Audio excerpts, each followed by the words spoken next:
Hello everyone! Once again, it's me, Mitch. In this video, we will be showcasing the top 10 PC games that have been released this year, 2022, and have received the most critical acclaim and player support. These are, of course, our personal opinions, also which may differ from yours. Without further ado, let's dive in and check out the best PC games of 2022. Coming in at number 10, Overwatch 2. This is the latest chapter of the massively popular game, Overwatch. Even after a very bumpy launch, the developers continued to work on it, finally smoothing everything out over the updates. After a couple of months, gamers were enjoying their favorite characters like Genji, Hanzo, Sombra, and many more. The game is known for its fast-paced and highly competitive multiplayer mode, in which players choose a unique hero character and work together to complete objectives and defeat enemies. Overwatch 2 also features a story-based single-player and co-op mode called Hero Missions, where players can complete objectives and unlock new content. It was one of the most awaited releases of this year. Some of the new. Coming in at number 9 as Dusk Falls. This one is a bit of a different game, expressly designed for people who don't play a lot of games. Instead, it's more like a highly interactive comic book. You watch as tragedy unfolds in the small desert town of Tunic, Arizona, and interject at certain flex points in the narrative. It's like a choose-your-own-adventure novel, as Dusk Falls is clearly aiming for the Western-ish family drama like Breaking Bad, but why it received the most acclaim is due to its cooperative mode. You and 7 other players can watch the story and vote on the moral decisions that come up, which reveals the inner politics of the room. You will be surprised by what others vote for. Overall, As Dusk Falls is the party game of the year.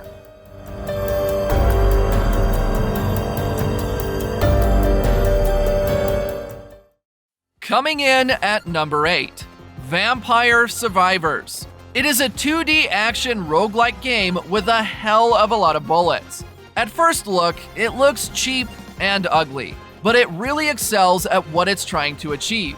In fact, Vampire Survivors is the clearest example of how compelling a simple concept and fantastic game feel can be. Part shoot 'em up and part roguelike, the game floods the screen with crudely drawn monster sprites that look like they're from some old 2D game. Your character attacks automatically, so all you need to do is move out of harm's way by thinning out their numbers and threading yourself through openings. The main objective is to survive for 30 minutes, before the Grim Reaper appears to deliver a death blow. And yes, it's easily one of the best games of 2022.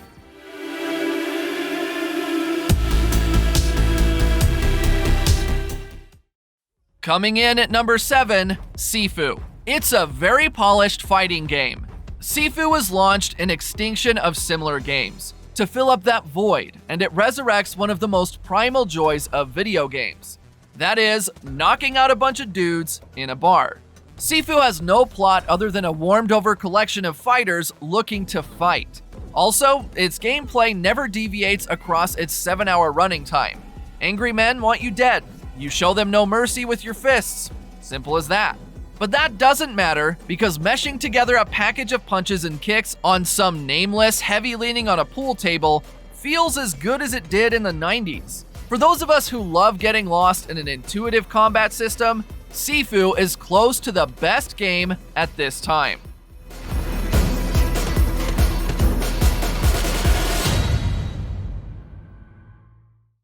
Coming in at number 6, Marvel Snap. This is a Magic-style collectible card game set in the Marvel Universe. You'll have a deck of 12 cards, each player getting 6 turns in 3 different locations, and winning 2 of the 3 is the path to victory. As a mobile-first game, it's optimized for the device you already have on you at all times. Matches are designed to be quick, lasting only 2 to 3 minutes, matchmaking is fast, and most importantly, the monetization seems very fair, honestly. There's no pay-to-win scenarios, as even the premium currency can only buy you variants and more missions. A monthly season pass lets you earn new cards and variants, but they're overpowered compared to what you can earn for free. We can say it's simply the best card game of this year. Wakanda forever! Next time, I'll try to break a sweat. Coming in at number 5, Neon White. It is a first-person shooter where players are pretty much invincible. You are trapped in purgatory where you need to fight to gain access to heaven. There are demons standing in your path, but most of them are easily killable. The true villain is the timer, which can mercilessly separate you from a gold or bronze medal in a matter of seconds. The levels in the game can usually be completed in a minute or less, and they each require very precise air dashes, double jumps, and ground pounds. It's like a parkour run in zero gravity. When it all comes together, Neon White is a masterclass of momentum and control.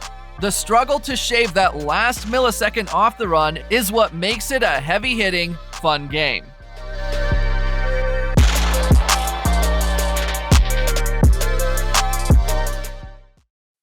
Coming in at number 4, A Plague Tale: Requiem.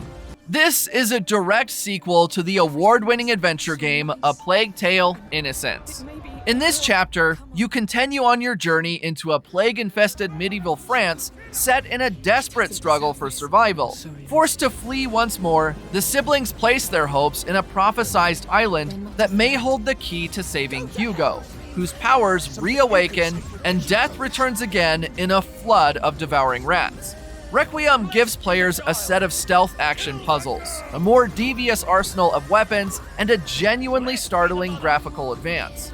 But best of all is the storytelling, which somehow manages to ground this gothic nightmare of human history into one of the best games of this year.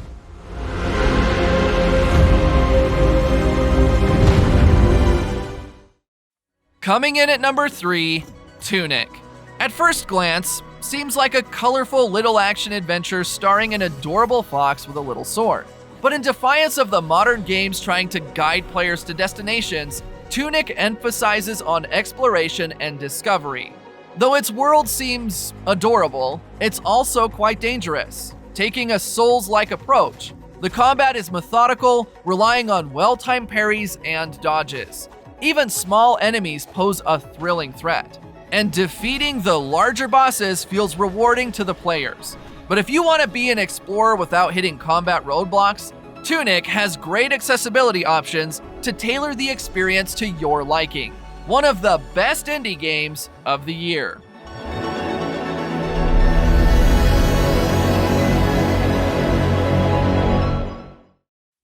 Coming in at number 2, Stray. It's a massive hit indie game from the studio named Blue 12. Stray is a puzzle-solving adventure game where you play as a cat.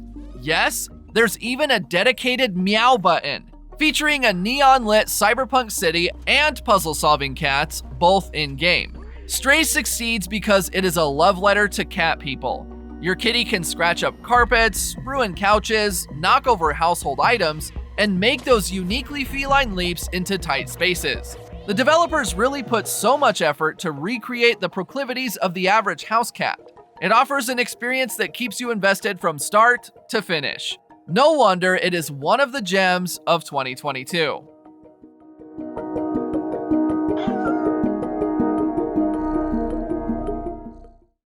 And finally, coming in at number 1, Elden Ring. The Best Game of the Year award winner is the first major game released in 2022. Elden Ring expanded From Software's tried and true formula, a dense, hardcore universe packed with furtive secrets and lore, into one of the best worlds ever rendered in games. The lands between, where it takes place, encompasses over 157 unique boss fights across innumerable dungeons, alcoves, and temples along the way, and the developers took no shortcuts. Every inch of this Forsaken realm is filled with literally ass-kicking bosses to kill the players. You can play for days before trying a completely new build and approach to tackle the enemies. Elden Ring is truly an achievement and gift to the gamers.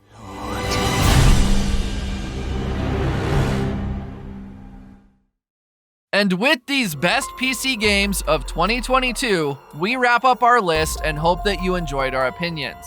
If you do not agree with us, just let us know in the comments what were your favorite PC games of this year.